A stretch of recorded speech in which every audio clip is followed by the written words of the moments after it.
ಅಂದ್ರೆ ಅವ ಬೆಳೆದ ಬೆಳಿಗ್ನು ಅವ ರೇಟ್ ಕಟ್ಲಿಕ್ಕೆ ಆಗಂಗಿಲ್ಲ ಅಂದ್ರೆ ಎಂತ ಪರಿಸ್ಥಿತಿ ಅದ. ಎಷ್ಟು ಜನಕ್ಕೆ ಕೆಲಸ ನಿಂದಿರ್ತದ ಅನ್ನೋದನ್ನ ಜಸ್ಟ್ ಕ್ಯಾಲ್ಕುಲೇಷನ್ ಮಾಡಿದ್ರೆ ನೀವು ಒಂದೇ ವರ್ಷ ಸ್ಟ್ರೈಕ್ ಏನಾರ ಮಾಡಿದನು ಒಸ್ಸು ಸಿಟಿಯಾಗಿದ್ದು ಉಪವಾಸ ಆಯ್ತಾವ. ದರ್ಗಾಗಳು ತಗೋರಿ, ಮಸ್ಜಿದ್ಗಳು ತಗೋರಿ, ಯಾರು ಒಲಾದ ಒಸ್ಸು ತಗೋರಿ, ಮುಸ್ಲಿಮ್ರು ಯಾರು ಕಾಡಂತಾರೆ? ಅವರೇ ಬೆನ್ನ ಹೊಡಿತಾರ ಮಕ್ಕಳೇ, ಬೇರೆಯವ್ರು ಹೊಡೆಯದೇ ಬೇಡ. ಯಾಕಂದ್ರೆ ರೈತರ ಜೀವನ ಎಷ್ಟು ತ್ರಾಸ ಅದ ಅಂದ್ರ, ಈಗ ಮೊನ್ನೆ ದಾಳಿಂಬರಿ ಬೆಳೆಗಾರರದೇ ಕೇಳಿಗತ್ತಿದೆ, ದಾಳಿಂಬರಿ ರೇಟ್ 70 ರಿಂದ 80 ರೂಪಾಯಿ ಬಿದ್ದು, 100 ರೂಪಾಯಿ ಇದ್ದದ್ದು 70 ರಿಂದ 80 ರೂಪಾಯಿ ಬಂದ್ ನಿಂತದ್ದು. ಅವ್ರು ಏನ್ ಆಸೆ ಇಟ್ಕೊಂಡು ಬೆಳೆದಿದ್ರ ಅಂದ್ರೆ ನಮ್ಗೆ 100 ರೂಪಾಯಿ 110 ರೂಪಾಯಿ ಸಿಗ್ತದ ಅಂತ ಬೆಳೆದಿದ್ರೆ ರೇಟ್ ಡೌನ್ ಆಯ್ತು.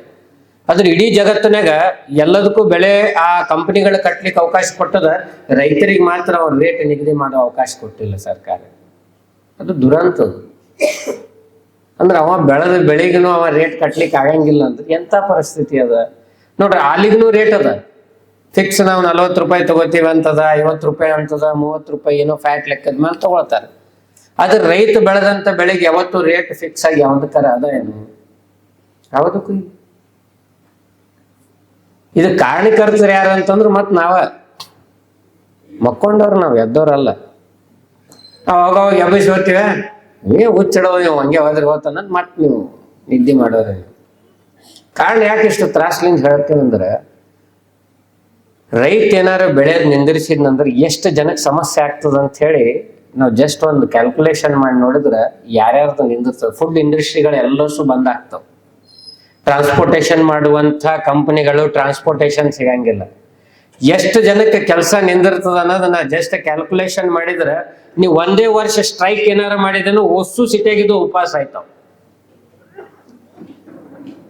ಮೊನ್ನೆ ವಕ್ಫ್ ಬೋರ್ಡ್ ಅಂತ ಬಂತು. ವಕ್ಫ್ ಬೋರ್ಡಿನಾಗ ಏನ್ ಮಾಡಿದ್ರು, ರೈತರ ಜಮೀನನ್ನ ಕಸ್ಕೊಳ್ಳುವಂತ ಹುನ್ನಾರವನ್ನು ಮಾಡಿ ಬಹಳ ಅದ್ಭುತವಾಗಿ ಕೆಲಸ ಮಾಡಿ ವಕ್ಫ್ ಬೋರ್ಡಿಗೆ ಹೊಲಗಳನ್ನು ಕೊಟ್ಟರು. ಅದ್ರ ವಕ್ಫ್ ಬೋರ್ಡ್ ಯಾವಾಗ ಪ್ರಾರಂಭ ಆಯ್ತು, ಹೆಂಗ್ ಪ್ರಾರಂಭ ಆಯ್ತು, ಅದ್ರ ದೇವೋದ್ದೇಶಗಳೇನು ಅಂತ ಮರ್ತಾರ. ಅದನ್ನು ಪ್ರಾರಂಭ ಮಾಡಿದ್ ನೆಹರು ಅವರು. ಯಾಕೆ ಪ್ರಾರಂಭ ಮಾಡಿದ್ರು ಅಂದ್ರೆ, ಭಾರತ ದೇಶದಲ್ಲಿರುವಂತ ಮುಸ್ಲಿಮರು ಪಾಕಿಸ್ತಾನ ಬಾಂಗ್ಲಾದೇಶಕ್ಕೆ ಹೋದಾಗ ನಮ್ಮ ದೇಶದಾಗಿದ್ದೇನು ಭೂಮಿ ಇದ್ದವಲ್ಲ, ಆ ಭೂಮಿಯನ್ನ ಯಾರಿಗ್ ಕೊಡ್ಬೇಕು ಅಂತ ಚಿಂತೆ ಆಯ್ತು. ಆ ದಡ್ ನನ್ನ ಮಕ್ಕಳು ಅವಾಗೆ ಸರ್ಕಾರಕ್ಕೆ ತಗೋತೀವಿ ಅಂತ ನಿರ್ಧಾರ ಮಾಡಿದ್ರೆ ಇದು ಕಿರಿಕಿರಿನೇ ಇರ್ತಿರ್ಲಿಲ್ಲ. ಅವ್ರೇನ್ ಮಾಡಿದ್ರು, ಇಲ್ಲ ಮುಸ್ಲಿಂ ಸಮಾಜದವ್ರದ್ದು ಇದು ಜಮೀನ್ ಅದ, ಹಾಗಾಗಿ ಜಮೀನು ಉಳಿಸ್ಕೋಬೇಕಾಗ್ತದ ಅಂತ ಹೇಳಿ ಚಿಂತನೆ ಮಾಡ್ಕೊಂಡು ಅವಾಗ ವಕ್ಫ್ ಬೋರ್ಡ್ ಅಂತ ಹೇಳಿ ರಚನೆ ಮಾಡಿದ್ರು. ವಕ್ಫ್ ಅಂದ್ರೆ ಅರ್ಥ ದಾನ ಅಂತ, ಅಂದ್ರ ಮುಸ್ಲಿಮರು ಅಲ್ಲಾಗೆ ದಾನ ಕೊಟ್ಟಂತ ಜಮೀನನ್ನ ಒಂದು ಬೋರ್ಡ್ ಅನ್ನ ಮಾಡಿ ಅವ್ರ ಜಮೀನ್ ದಾನ ಕೊಟ್ರು. ನಾವೇನ್ ತುರುಕರು ಇದೀವಿ ನಮ್ಮೆಲ್ಲ ತಗೊಳಕ್ ಮಕ್ಕಳೇ? ಎದಕ್ಕೆ ತಗೊಳ್ಳೋದು? ಯಾರು ತಗೋಬೇಕು? ನೀವು ಮುಸ್ಲಿಮರು ತಗೋರಲ್ಲ, ಯಾರು ಬೇಡ ಅಂತಾರ? ದರ್ಗಾಗಳು ತಗೋರಿ, ಮಸ್ಜಿದ್ಗಳು ತಗೋರಿ, ಯಾರು ಒಲಾದ ವಸ್ತು ತಗೋರಿ, ಮುಸ್ಲಿಮ್ರು ಯಾರು ಬೇಡ ಅಂತಾರೆ? ಅವರೇ ಬೆನ್ನ ಹೊಡಿತಾರ ಮಕ್ಕಳೇ, ಬೇರೆಯವ್ರು ಹೊಡೆಯದೇ ಬೇಡ.